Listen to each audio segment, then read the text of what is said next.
Hey everyone, and welcome to Comic Breakdown. If you are new to the channel, do me a favor and hit that sub button, hit that notification bell, and make sure you're not missing any of the content we have coming out. And so this will be the last issue we cover for tonight. I got some more stuff coming for you tomorrow, including our Indie Comics Weekend, which we're going to be getting back into Once and Future. So be sure that you guys check that out, because Once and Future is freaking phenomenal indie comic that you really don't want to miss. But for this video, we're going to be getting into XMen's XFactor issue number 7. Now, if you haven't been keeping up with XFactor, go ahead and check out the link in my description. It's got a playlist that'll get you completely caught up on everything XFactor related. And with that being said, let's dive into this issue. Alright, so this issue picks us up with Bishop. And Bishop's sitting here getting a phone call from some guy named Tommy. And he's calling and eventually just shows up at his front door. Because Tommy is a speedster. And this is where Tommy shows him a photo. A photo of them two out in public kissing each other. And he apologizes to Bishop, but they end up making out. And what seems to be here is that Bishop just wasn't ready, maybe for people to know that he is gay or he has a relationship or whatever the case may be. But he just, he kind of didn't want it being public knowledge that him and Tommy are dating. And this is where we pick up with Aurora and Dakin. And they're really having a conversation about his powers. Because he tells her, like, you're afraid of me. And she tries to deny it, but he's like, I can smell it. Like, fear is something I can smell. And she says, I'm sorry, but can you blame me? You're a being who can smell things like fear and can manipulate things like fear or lust. And he goes to tell her that his powers really don't work like that. But he brushes it off and says, never mind. And this is when she zooms up and tells him no, like, explain to me exactly how your powers do work then. And she tells him, I'm not like a telepath. I can't just make people feel whatever emotions I want them to think or feel. I can only adjust and tune emotions that already exist.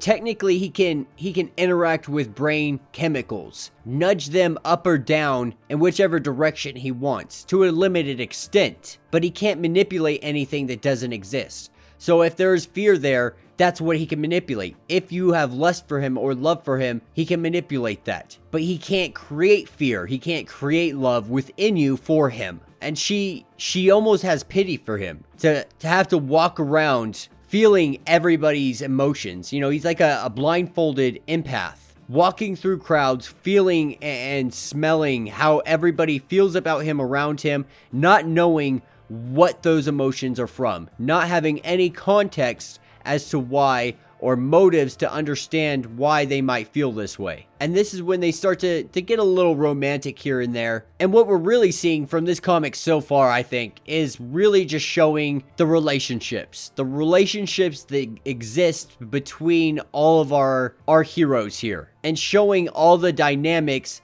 and how they're dealing with them on a personal level. Everybody's dealing with their own thing. No matter who they're dating, no matter, what sex they date, everybody has something that they're struggling with. And this is exactly what it's showing us. But this is when we see the arrival of Northstar. And Northstar calls to Dakin and tells him, like, hey, let's go. We got some missions to do, and I need you to make sure that you take some fleet seeds with you. And before he heads off, he tells him, like, I don't need to have the talk with you, right? And he tells Northstar, like, I know about the birds and the bees, like, I'm good. He's like, yeah, very funny, but no, I'm talking about my sister. Like, if you hurt my sister in any way, break her heart, like, I will literally kill you. And he tells Northstar, like, I know you're good for it, so we're good. And this is where we pick up a little bit later. We have Polaris and a few of the others at the table discussing everything that's going on with Dakin out in the field right now. And of course, he forgot his fleet seeds. But he lets Polaris know that he's been on the tail of Siren for some time now. She had backtracked through the Barcelona gate and then left through the Krakoan gate through the southern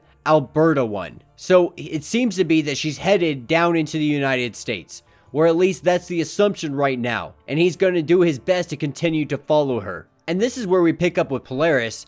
And she tells us, or at least tells everybody in the room, the Siren is doing a guided tour around Barcelona. Now we have to remember, Siren used that sonic hypnosis, and so she kind of has a grasp over Polaris right now. So Polaris is lying, for her, and she doesn't even realize it. But iBoy, he does realize that she's lying and doesn't think much of it at the time. And so everybody teams up, one interrogator and one lie detector on each team, and they're gonna start investigating everybody they can that's related to Siren or knows Siren to try to figure out what happened. And this is when Northstar goes to tell Prodigy that they will team up, only to see Prodigy is not actually there. And then two speedsters cross paths, and Northstar runs into Tommy and asks him, like, who are you and why are you here? Do you need any help? And this is when Bishop shows up, just saying, that's one of my friends. It's one of my guests. And Tommy makes sure that he mentions, I'm a guest with benefits. And he said, a guest with benefits who's leaving. And then he asked Northstar what his top velocity is, because Tommy's top velocity is 761 miles per hour, while Northstar's is 189,299 miles per second. And at first, Tommy doesn't believe it, but then Bishop's like, no, man, like, that's Northstar. And Tommy loses it. He's like, wait, you can fly? That's almost like cheating. Like a speedster and you can fly? And that makes him literally the fastest mutant alive. And Tommy tells him, that's kind of cheating though.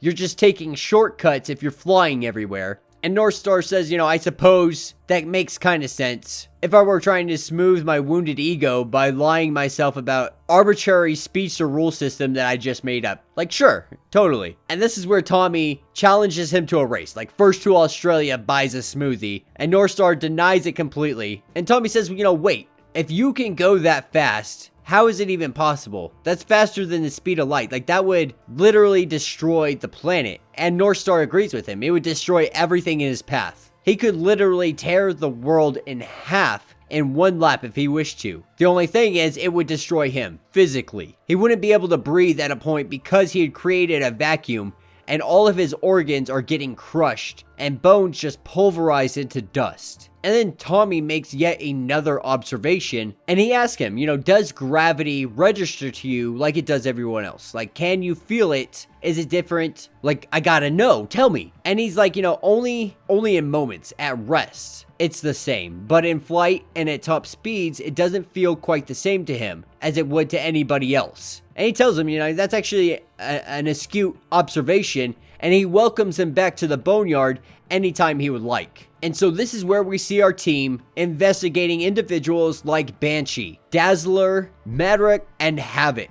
And all these individuals are telling them pretty much the same story. We don't know where Siren is. We haven't really talked to her in a while, but it does seem like she's been isolating herself. And this is when we pick up at a random farmstead in the middle of nowhere. And Dakin has gone out here with no backup, not knowing what to do. And he gets beat down, with Siren planting little thoughts into his head, telling him that he's not good enough, telling him that he's not wanted, telling him that the team doesn't care about him and that he's disposable, just making him feel like he is absolutely worthless, and then leaving him here impaled to die. And picking back up with our team, they finally learn that Polaris has been hypnotized. She's lying to them. And after being broken out by Rachel, she immediately knows who did it. And she's just like, I'm going to kill her. And then she lets them know, like, I've been leading you guys astray. This is actually where she went, and they're within this area. And this is when Northstar takes off in an instant and finds Dakin impaled. And then he gets him inside, gets him back home to the boneyard, where he's taking his time to heal,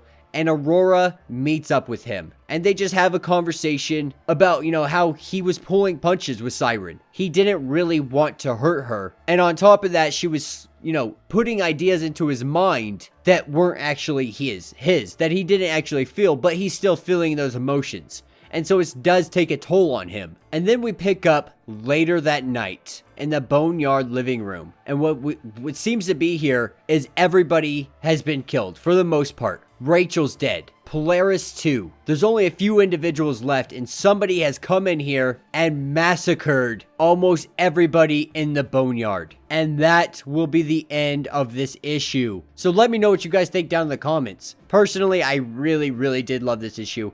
It's really just learning who our heroes are, who they are on a personal level, their deep thoughts and their concerns, their passions, everything about them, you know, that we're just slowly having those small little details that make up a person's identity revealed to us. And so this is great character development in my opinion, and I'm really excited as the story moves forward. Like I said earlier, you know, the X-Men lines have absolutely been killing it, and I cannot get enough personally. I'm very excited to see where this story is going to go and how Siren and why Siren has been doing all of this. Very possibly could have something to do with Sinister, or, you know, it could be its own whole different plot on its own. But yeah, let me know what you guys think down in the comments. What do you think Siren's up to? Do you think she's under the control of somebody else? And if she is, who do you think it is? And with that being said, until the next video.